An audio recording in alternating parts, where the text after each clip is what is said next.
On the third day, there was a wedding in Cana of Galilee, and the mother of Jesus was there. Now both Jesus and his disciples were invited to the wedding. And when they ran out of wine, the mother of Jesus said to him, "They have no wine."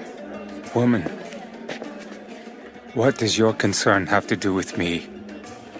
My hour has not yet come." His mother said to the servants, "Whatever he says to you, do it."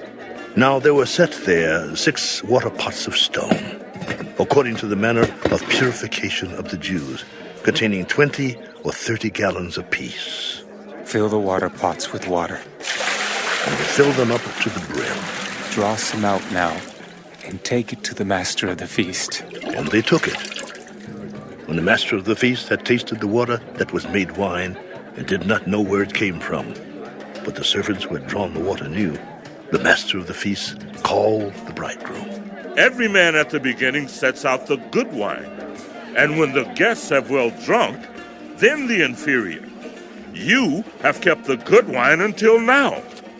This beginning of signs Jesus did in Cana of Galilee, and manifested his glory, and his disciples believed in him.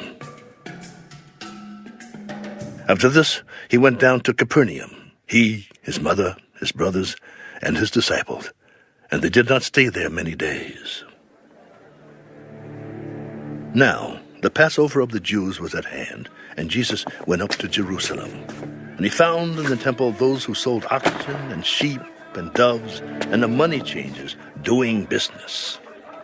When he had made a whip of cords, he drove them all out of the temple with the sheep and the oxen, and poured out the changers' money and overturned the tables. And he said to those who sold doves, "Take these things away.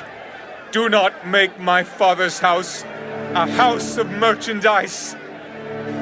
Then his disciples remembered that it was written, "Zeal for your house has eaten me up."